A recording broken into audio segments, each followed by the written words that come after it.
Good afternoon, everyone. My name is Varun Soni, and I'm the Dean of Religious and Spiritual Life here at the University of Southern California, where I also serve as the Vice Provost of Campus Wellness and Crisis Intervention, and where I teach courses in the School of Religion and the Chan Division of Occupational Science and Occupational Therapy. I'm so happy today to welcome you to the third conversation in our six-part series, Thrive, which brings together global leaders, thinkers, and artists to answer the questions we're all asking ourselves right now. How do we thrive in the midst of a once-in-a-century global pandemic? And how do we live a good life with so much disruption, uncertainty, and anxiety around us? I'm very grateful to our sponsors for this series, Visions and Voices, Campus Wellbeing and Education, the Office of Cultural Relations and University Events, and the Office of Religious and Spiritual Life. I'm also very thankful to President Carol Folt for supporting and encouraging this series. And most of all, I'm super grateful to all of you for joining us this afternoon. Today, I'm broadcasting live from the historic Bovard Administration Building, which is in the middle of our beautiful campus and in the heart of our stunning city. Before we begin, I want to acknowledge that our beloved campus and city were built on the ancestral lands of the Tongva people. And so I want to take this moment to pay my respects to the Tongva elders, past, present, and future, who have stewarded this sacred land throughout the generations, and to honor their extraordinary traditions, identities, and stories, which are too often ignored and erased. Thank you. Today, we welcome back to our university one of our great friends, Rainn Wilson, who has always been so generous to us with his time and with his wisdom. Every few years, Rainn visits us on campus when we need him most, and his presence today really proves it. I strongly suggest you all check out his keynote baccalaureate address from 2014. It's up on YouTube. I've seen a lot of commencement addresses in my day. It's kind of like an occupational hazard for me. And Rainn's address at USC is really one of the great commencement speeches of all time. Rainn Wilson is a true polymath. He's a thespian, a pop culture icon, an author, an entrepreneur, a content creator, a philanthropist, and perhaps most importantly, he's an inspiring thinker who challenges all of us to think deeply about what makes us human. Some of you might know Rainn from an obscure little show called The Office, where he played a shy, quiet, introverted character named Dwight Schrute. And you might also know him from so many other shows like 6 Feet Under, Backstrom, Star Trek Discovery, and Utopia, as well as a number of beloved films, including Almost Famous, Juno, Super, The Meg, and my personal favorite, Badass. But Rainn is not just a famous actor from film and television and the stage. He is also a spiritual seeker and a fellow traveler on a faith journey. 10 years ago, he teamed up with his friends and created the website and book Soul Pancake, which over time has become a grassroots movement that stimulates the brain, sparks the soul, and inspires young people to chew on life's big questions, the questions of meaning and purpose, the questions of self-awareness and self-discovery. And last year, Rainn launched his super deep podcast with Reza Aslan on Luminary called Metaphysical Milkshake. Check out season 1 if you haven't already, and let Rainn and Reza take you on an extraordinary sonic journey across the themes of life and death, the soul and the afterlife, parallel universes, and so much more. This afternoon, I'm very excited to talk with Rainn about spirituality, creativity, and thriving amidst the chaos. And so, it gives me great, great pleasure to welcome back to the University of Southern California, my friend and yours, Rainn Wilson. Rainn, thank you. Thank you, Varun. Thanks so much for having me. Hi, everybody at USC. It's always great to see you, and we have so much to talk about, so I'm just going to get right into it. Okay. Listen, I stand behind my bold claim that your USC baccalaureate address in 2014 was really one for the ages, as you challenge graduating students not to think about happiness, but about eudaimonia, which is more like thriving or flourishing or living the good life. As you know, there's a lot of suffering right now on campus and in the world, and we're all more stressed, more anxious, and more disconnected than we've ever been. Has the global pandemic changed the way you think about and aspire to eudaimonia? And what does eudaimonia mean to you now amidst the chaos and uncertainty of the world around us? Oh, such a great question. And doing that talk was such a profound pleasure. I remember it so exactingly because I, at the time, was going through a number of kind of deep personal crises. And here I was asked to give this speech to enlighten and uplift undergraduates, kind of with spiritual themes. And so I thought I would take on happiness because I really hate that word happiness. I really have a really hard time with the word happiness. Um, Happiness to me seems like a uncontrollable occasional result of some other activity. If I'm drinking an iced tea and it happens to hit my flavor receptors in just the right way at the right time, then I might have a little bit of like happiness or peace, tranquility, serenity, calm, contentment that hits me. But uh, to pursue happiness, to pursue the result of that means what do? I just keep drinking iced teas all the time, chasing various, then I'm okay, maybe I need to expand my beverages, try a different range of beverages, maybe I need to go to different kinds of foods. I'm chasing that one kind of occasionally resulting after effect of doing something else. So we live in a country that is based on happiness, life, liberty, and the pursuit of happiness. And people often say when they're asked or polled, yes, I would like more happiness in my life, or happiness is the goal of my life. But how can you possibly be chasing something that's so ineffable? It's so intangible. Uh, I think about cotton candy is what I related it to back in the day, or going on a roller coaster. One time you might go on a roller coaster and just feel exultant joy. The other time you might go on a roller coaster and you're just thinking about your shopping list the whole time and you don't have any of those same feelings. So how do we pursue this? So the ancient Greeks were onto something. And yes, Varun, the answer to the question is yes, I hold true and steadfast to my idea that eudaimonia should be the goal. And eudaimonia, and my favorite definition, is flourishing, the pursuit of human flourishing. How do you pursue flourishing? Well, this is what this Thrive series is all about. This is what all of those wellness podcasts are about, and meditation apps and Oprah Winfrey series. Pursuing what it means to flourish can mean so many different things. And in the field of positive psychology, which I just love, it's just fantastic. I mean, here's a new area of study that originated in the 90s.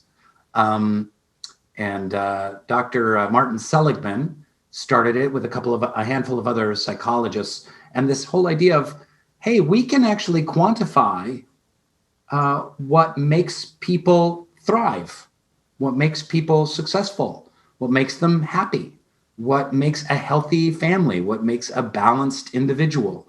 We can research tools, actual specific practical tools that make your life better. Eudaimonia, human flourishing, to me, if I'm feeling down, I know that part of my human flourishing is to be creative. So if I can just be creative, I flourish and I feel a deeper contentment and purpose and meaning and joy, even if it's not for anybody, even if it's just me dingling around with my guitar, drawing something, writing something funny, sharing something. I can even do it on social media. But if I'm creative, I'm flourishing. If I'm in service to others, I'm flourishing. And this was in alignment with the field of positive psychology. They did studies that, I won't go into the details right now, but studies that if you are of assistance to someone else, it actually raises your own sense of well-being. We live in a country, in a civilization, in a culture that says we have to just take care of ourselves. I need to make myself feel better. If I buy these AirPods, I'll feel better. I'll have a better sense of self. I need to practice self-care, all this focus on the self. I mean, there's nothing wrong with a certain measure of self-care for people that, habitually don't take care of themselves. That's super important. But whether it's buying a new thing or having a cheeseburger or trying to fulfill an urge like sex or owning something, all of these kind of external pursuits being chased for happiness, it's not working. And in fact, materialism has been found in the field of positive psychology as being the worst kind of arbiter of individual happiness and well-being and fulfillment. Pursuing things, wanting more money, accruing stuff has actually been proven to have a deleterious effect. Deleterious, look it up, Trojans, on human happiness. So I stand by eudaimonia, especially during these times of elections and divisions and pandemics. It's so important to seek the things that allow you to flourish.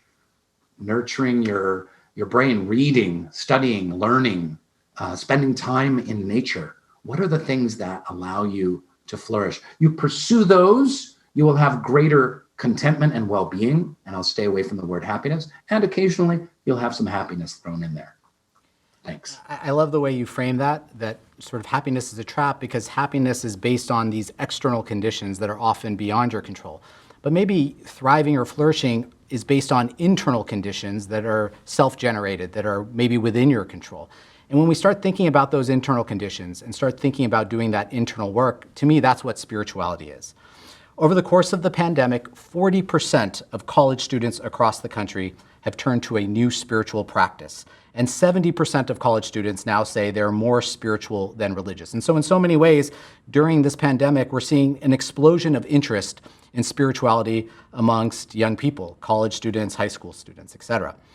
One of your favorite quotes is from the Jesuit theologian Pierre Teilhard de Chardin, who wrote, "We are not human beings having a spiritual experience. We are spiritual beings having a human experience." What does this quote mean to you, and how might it help students who are conscientiously embarking upon a new spiritual journey right now? Wow, fantastic question. Yeah, that is one of my favorite quotes. It sums it up for me every day. So when we were speaking about eudaimonia, we were talking about practical tools from positive psychology that can help make your life better, especially in these kind of troubling times. Well, the same thing, the same tools can be found from spiritual practices, from the most ancient practices of the Torah, of the Vedas and Upanishads, from Hinduism, from Buddhism, Christianity, Islam. All of the world's religions have tools within them to make your life better. One of them that comes to mind is, the golden rule, the idea that, doing to other people as you would have done unto yourself. It's a really simple, practical tool that can make your life better and help steer you in the right direction as you go on your journey. So, but that quote by Desjardins helps reframe my perspective. And this is very valuable for me. So I know we'll get into this a little bit later, but I'm a member of the Baha'i faith. It doesn't matter what your faith tradition is, and you can certainly be agnostic or spiritual and not religious. But if you believe, as so many of us do, and so many of the world's spiritual writings teach us, that we are not simply molecules and neural synapses firing in our brains and various dopamines and chemicals, if we're more than just these meat suits, if our entityness is something beyond just the physical, then we know that we are on some kind of spiritual journey that continues after this physical plane. It's interesting. I was talking to a friend recently, and he was saying, in terms of spirituality, why is it that everyone can buy that we keep all our information on the cloud, right? You type something in your computer, but it's not stored on your computer. It's stored up on the cloud somewhere, wherever that is. What does that mean? Some server in Montana? We don't even know what that means. But why is it so hard to believe that the same thing could be happening for us as human beings, that we could be having these avatars here in this physical realm, but our reality, our knowledge, our usness is stored on the cloud, in this case, some kind of divine cloud. I know this is sounding kind of airy-fairy. Let me ground it a little bit. If I believe that I'm a spiritual being having a human experience, I'm going to go through my life in a different way. So if I can have prayer and meditation in the morning, which I did this morning and I do every morning, to ground myself and remind myself that the totality of me is not just my body and my bodily needs and wants, again, looking for happiness from externals. There is something eternal and divine and present and witnessing and peaceful and centered and generous and loving and compassionate in me. Those are the qualities of the divine. Call it God, whatever you want to call it, Gaia, the great mystery, the universe, nature. But these qualities I can cultivate in myself, and they help give me focus and energy and purpose and mission in my day, and realizing, oh, my mission is not to kind of simply soothe the anxieties of my body and mind. I am more than my mind. I am more than my thoughts, which are ping-ponging around like a lot of popcorn most days. The Buddhists call it the monkey mind. I'm more than my monkey mind, and I'm more than my fleshy body. They call it a flesh tuxedo. And that shifts my perspective. And so then I can go through my day remembering that there is a sacredness, a divinity, a light in me that needs to be nurtured. And it needs to be nurtured more than with emails and texts and homework and assignments and obligations and accruing stuff and money, that there's something more to it. And this is a universal that is in all of the religious faiths. You could approach it a lot of different pathways, a lot of different lenses, but in every religious faith, there is this essential concept that we are something more than our bodies, and we're on a really beautiful and sometimes very difficult journey. For the last several years, you and I have had an ongoing conversation about the dramatic rise of loneliness among young people, especially for Generation Z, which are our high school and our college students. We're both very concerned that social media has helped create the conditions of this loneliness epidemic for young people, who are the world's first digital natives and who have grown up comparing their real lives to the Instagrammed, idealized, curated lives of their friends. And as a result, they feel like less than, or that they don't belong, and they feel disconnected and they feel lonely. The very devices that are supposed to keep them connected often make them feel like they're disconnected. And yet, during this pandemic, these devices have served as essential lifelines for all of us. We've all experienced profound moments of beauty and joy and awe and intimacy online that we might not have thought previously possible. You're a critic of social media, and you're also a master of the medium. How have your thoughts about social media and loneliness changed over the pandemic? And what advice would you give young people, and quite frankly, all people, now that we're all online all the time, about healthy online behaviors and habits right now?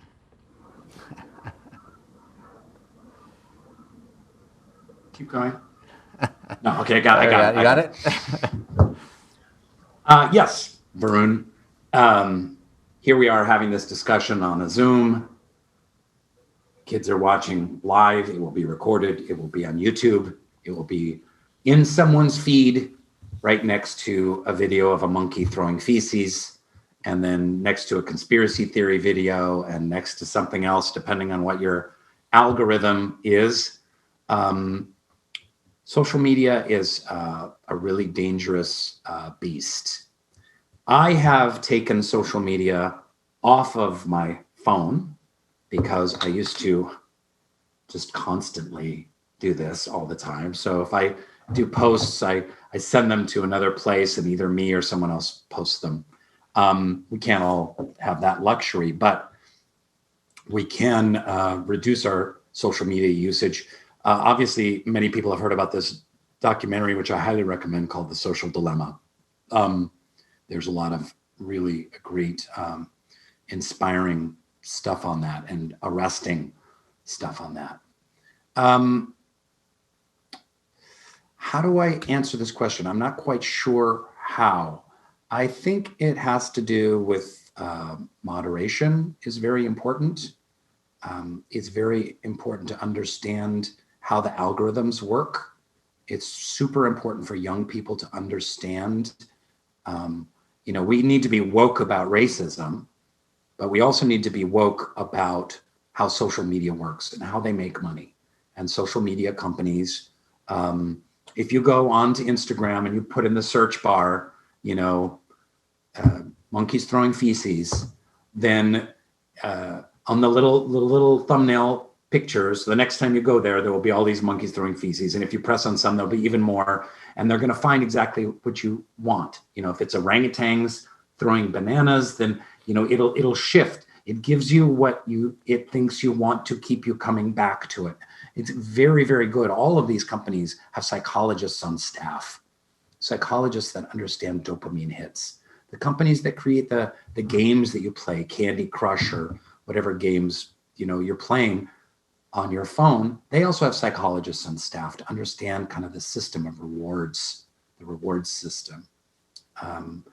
In the documentary, it also talks about how we're all becoming more and more siloed because people have certain set of beliefs, kind of click down this road, and people have different beliefs, click down this road, and are fed other stuff from their algorithm. And then all of a sudden, we have this incredibly deepening divide in the United States based on these social media algorithms, which at the end of the day are there simply to make their companies money. Because the more time you spend and the more clicks you undertake, the more they understand your buying habits, they will make more money.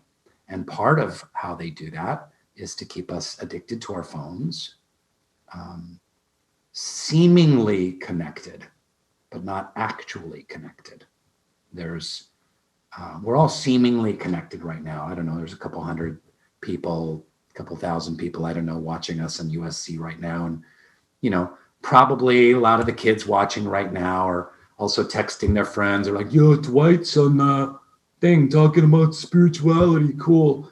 I was doing an online class and I saw someone take a bong hit like in the middle of this class that I was guest lecturing. They're just like, and so it's seemingly connected, but not necessarily connected. When you have an Instagram friend, it's not the same as a real friend.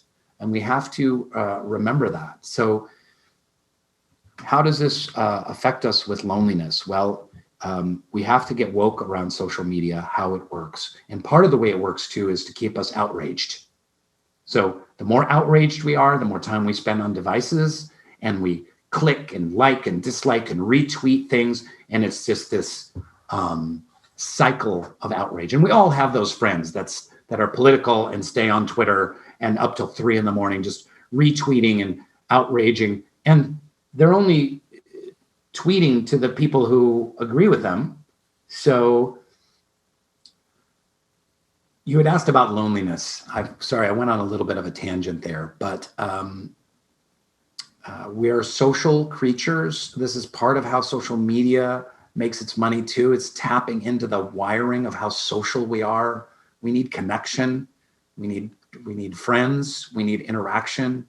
And it's so hard right now because we just can't have bodies in rooms. And human beings just love to have bodies and communities and rooms together. I have a 16-year-old son, and he's just aching with the inability to just be in a room with a bunch of teenagers. It doesn't even matter what they're doing. They could be having class, or they could be, sitting there eating yogurt. It doesn't matter. But it's super important that the Gen Z really educates itself on what's going on with their phones and with their devices and the internet, and then becomes as conscious as possible. When does the phone go away? Not just in your pocket. When does it go away?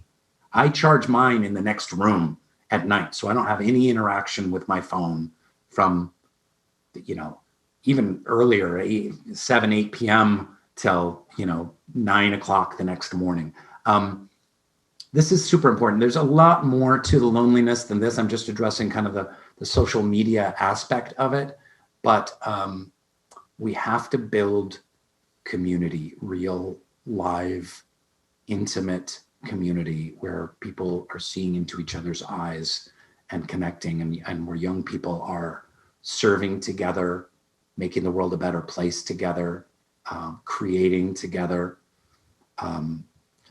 There's so much more I could go on about this, but I'll go on to the next question. Well, speaking of screens and community, being on lockdown during a global pandemic is truly the ideal time to Netflix and chill. And I know millions of people around the world have returned to your show, The Office, in a way that affirms them, sustains them, and nourishes them when they need it most. But watching The Office now is very different than watching it 6 months ago, because the global pandemic has fundamentally disrupted what an office even is and how we work with each other. What makes The Office such a compelling show, in my opinion, is that everyone is together with each other in both life and work in a way that feels like family. If it would have been a very different show and probably short-lived if it were a show about an office where everyone was on Zoom and working remotely. And in so many ways, The Office feels nostalgic now. It feels like it's about a time in the not-so-distant past when we were all together. And it feels like a time capsule of sorts, because we're going to move into a post-pandemic world where many offices won't go back to operating the way they used to. So, does The Office mean something different for people now during the pandemic than it did before? Is it hitting them in a different emotional space now that they're away from their own offices, away from their own second homes, second families? What are folks telling you? What are you hearing? What's the word on the street? What's the word on the street? What's the word at the water cooler? Exactly. What's the buzz? Totally. Varun, do you want to form an alliance with me? Of course. Perfect answer. Look at that. Brilliant. Yeah, so it's interesting. I remember before the pandemic, I went into a Starbucks and there was a woman and she had like a 12-year-old daughter. And she was like, "Oh my God, you're Dwight Schrute. My daughter has watched The Office 12 times. And I turned to the woman and I said, "You're a terrible mother." Because she could have learned Italian. That's what I said. She could have learned Italian. Think about it. How many hundreds of hours is that? There's so much she could have done. Oh, this is terrible. So I'm really grateful and gratified that people are watching The Office so much, and that it's helped them and soothed them. As I did this interview with Billie Eilish, and she just watches The Office over and over and over again. And it's that's fantastic. But it's I have my concerns about being a part of something that is, and having made my bread and butter at making something that is people are using for soothing and to calm and quell anxiety. And I would just say that that's wonderful. You're doing it. It's a wholesome, fun, funny, great show. And I'll get into that in a little bit. But I hope that people can find some other tools to use to soothe them and to help quell their anxiety, loneliness, depression, other than streaming a TV show over and over and over again. We can go into that later. That being said, the secret to any great TV show, someone once told me, is it's families. It's all about families, unlikely families. No matter what show you love, it's a show about a family. Even if it's a workplace, The Office is this unlikely, ungainly, eclectic family. And people love to just go into that office place. They love to bring those characters into their home or have it on their phone. And that's really wonderful. And what Greg Daniels and the writers did so effortlessly was create this, it's fluorescent lights and ugly bookshelves and gross, pukey carpeting. And yet you want to spend time with these characters. You just love these characters. You love how they interact with each other. And so we need that more than ever. We need family more than ever during this pandemic. So yes, The Office does have quite a bit more resonance right now, because everyone is longing for family, for belonging, for connection, and The Office helps provide that. So fantastic! I'm glad it helps provide that. Enjoy it, especially before it moves over to the Peacock. You enjoy it on Netflix, And but keep working on some other tools that you can use to help soothe yourself and quell your anxiety and give you kind of family, purpose, meaning, and connectivity. I love that answer. But it is true that great art can soothe us, right? Can give us solace, can give us comfort when we need it most. I've been quarantined with some albums that have really helped me get through the pandemic. In some ways, they open up the spaces that you're talking about, the spaces of love or reconciliation or reflection. And I've been thinking a lot about this because I'm on a campus filled with great artists. Is it true in your experience that great art comes from great pain? And if it is true, what advice would you give all the great artists on our campus, our filmmakers, poets, writers, dancers, actors, musicians, painters, designers, architects, and so many others, about translating the great pain of the world into great art for the world? Wow, some heavy stuff, Varun. I love it. I love it. First of all, did you just call The Office great art? I did. I'll stand by that. It was created to sell Toyotas and Cheerios. So can you? But both can you things have can be great true, art? right? Can both things be true? I don't know. I don't know. It's a good question. This would be a great other panel discussion. Yeah. To just be like, is The Office great art? Because we created a TV show with that had, we had our cold open, then a commercial, then an act one break, commercial, act two break, commercial, etc. And they had Toyota commercials and Cheerios commercials. So. And yet, the episode about Diwali was the first time Indian Americans like myself, Hindu Americans like myself, saw our story on screen in a way that made us feel like we belonged. And so that art made us feel like we belonged. I mean, it was really powerful, right? And so I felt it, and I understand how our students might also feel similar things. Yep. That's great. Yes. All the episodes with Dwight, playing Dungeons and Dragons and shooting paintball guns for the white suburban kid like myself was a kind of a homecoming. So brings a tear to my eye. Anyways, that's true. So art and pain. So this is a complex and difficult conversation. I'm so glad you brought it up because there's so many things to say on this in my mind. So many things that pop into my mind. One is, I just heard the other day, one of my favorite songs is called Clay Pigeons by Blaze Foley, who's a notorious alcoholic who suffered much, wrote a handful of amazing songs, maybe one album's worth, and then died, went out in a blaze of glory, pun intended. And I was thinking about all the needless suffering that addiction causes and this kind of mythology we have to be very careful with about addiction, about like the great, writers, Jack Kerouac and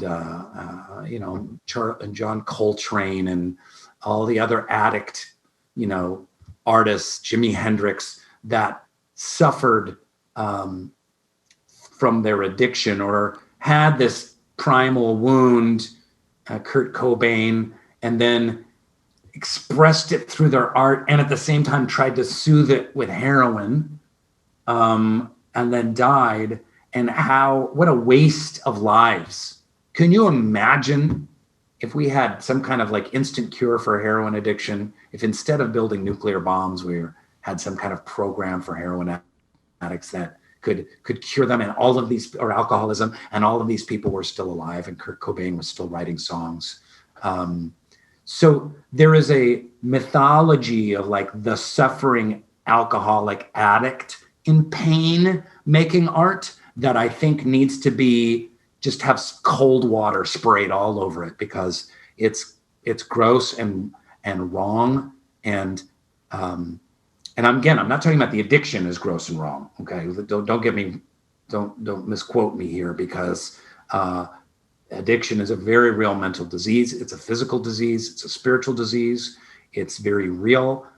It happens. It has to be honored. It has to be treated with great love and care. When I'm talking about this, what has to be taken down is this kind of like artist in pain addict idolizing them and putting them up on a pedestal because of that. So, great art comes from the totality of you as a human being. And one of the greatest, most primal human lessons, Varun, is that we suffer. Life is really about suffering. That's what the Buddhists taught. And we certainly know that, if, to quote, if we are spiritual beings having a human experience, part of that human experience is to suffer. We're going to die. We're going to get ill.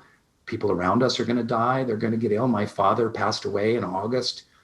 It's heartbreaking. It's painful. One of the most painful experiences of my life, and profound too. And yet it tests me, it tries me, it transforms me on the forge of difficulty, and it shifts my perspective. So being alive is about being in pain. And this is part of this loneliness question, and this part of this Gen Z issue is, if we study the spiritual paths, we see that suffering is part of life, and we're taught in our contemporary culture to escape it at all costs. I'm suffering, I pick up my phone. I'm suffering, I watch a show. I'm suffering, I eat a candy bar. I'm suffering, I eat a cheeseburger. I'm suffering, I buy something. As opposed to, this is a valuable part of life, and my suffering in my life is trying to teach me something. Now, some people might be rolling their eyes. It's like, well, Rain, you don't have a child with bone cancer, and your entire family didn't just die in a car accident. And I mean, there's a kind of suffering that is really horrific. And I live in a nice house. I'm a TV celebrity. What do I know about suffering? Well, I've suffered some in my life, but certainly I've never starved like, hundreds of millions of people are doing in the world right now, kind of on starving. So an artist needs to harness the pain of being alive as part of what they do, and telling their stories, in putting on their plays and their dance and their self-expression and their poetry. It's part of who we are. Death and suffering are inevitable. It's not quite the word. There's an I word that would be perfect for me to use right now. I can't remember exactly what it is. Intrinsic to the human condition. So artists have to harness that. And when we see that suffering in others, in a play, in a song, in a dance, in a poem, we respond with our hearts, and we go, oh, that's my experience too. That, in that way, the artist is being a shaman, the artist is being a visionary, and the artist is transforming their own personal pain into a form of expression where people can see their pain, relate to it, and whatever suffering they might have been undergoing then gets transformed into something lighter and brighter and more hopeful and more connected. So it's a gooey, raw, wonderful stuff to address your personal pain in your art. Rain, I'm going to ask you one final question, which we're asking all of our guests for this series. It's a personal question, which is, what have you learned during this global pandemic about what is most essential for you? Okay, thank you. So this global pandemic, what have I learned? Well, it's interesting that you said that more Gen Z people have started undergoing some kind of spiritual exploration or spiritual practice. This is what I keep coming back to. So my faith, the Baha'i faith, is something that anchors me, gives me purpose, gives me vision. Because my faith, and this is getting to the answer to this question, because my faith works on two levels. It contains tools to make my life better. There are prayers, meditation, mystical writings, great wisdom in the teachings of the writings of the prophet, founder of the Baha'i faith, Baha'u'llah. And these help give me solace. But also, the other role that religion can play is in working to make the world a better place. And that doesn't mean to convert people to that religion. It's not what that means. But if you cannot neglect the role that a spiritual journey or a religious journey takes in trying to, if you're trying to put aside your ego and you're trying to battle your ego, that selfishness that wants to, promote yourself, have greater comfort, have greater popularity, puts you at the center of the universe. If you're trying to battle that in your spiritual journey and put that aside, then what you're left with is trying to give hope, meaning, peace, encouragement, a salve to others. So religion can help with this. Religion has been thought of, rightfully so, for a good century now as being the cause of so much pain and suffering on the world. There's war, there's people blowing up buildings, there's, Protestants and Catholics fighting in the streets of, Northern Ireland, or there was when I was a kid. But we have to, yes, that's all true, but we also have to acknowledge the tasks and the tools that religion can provide to make the world a better place, to be of service to the poor, just like the Buddha did, just like Jesus did, just like Muhammad did, to uplift people, to pray together, to commune together, to meditate together, to help build systems that are more fair and just and equitable, like movements like the Black Lives Matter movement, movements that are trying to make the world a better place. Like the original civil rights movement, people don't kind of really give enough credence to the fact that this was a Christian-inspired movement. This was a Christian-inspired movement through the Black churches and Reverend Dr. Martin Luther King to help fight for social justice with tremendous compassion, peace, love, and pacifism, like revolutionary kind of love. I'm going to love the people that are sicking the dogs on me. Can I be charged with loving the people that are turning on the fire hoses on me and my friends as we march down this street? So it's just solidified for me how important the spiritual life and the religious life is in my life, and how much we need this to soothe and help solve some of these mental health issues that we're dealing with, that we talked about earlier, but not only the mental health issues, the political issues and divisions and inequities that are in the world. So this has been greatly shored up for me internally through this pandemic. Thank you so much, Rain. I know as a member of the Baha'i Faith, you aspire to unity, and you've always modeled that in your work, and it's an inspiration for all of us. And I know I speak on behalf of our entire Trojan family when I say how grateful we are for your presence and your spirit this afternoon. I'm always so appreciative of how much you care about our students and all students, and how you always show up whenever we ask you to. So thank you for your journey of creativity and spirituality, for your inspiration, and thank you for being here, Rainn Wilson. Thank you for having these amazing conversations with a really diverse group of speakers, and allowing me to be a part of it. It was just so much fun. Thank you. Thanks so much to Rainn. To keep these good vibes going, I'm happy to announce something new for this Thrive series. If you signed up via email to join this event or any of our previous events live, you will automatically be entered into a raffle to win books by our different guests. This afternoon, we're giving away 20 copies of Rainn Wilson's memoir, The Bassoon King, My Life in Art, Faith, and Idiocy.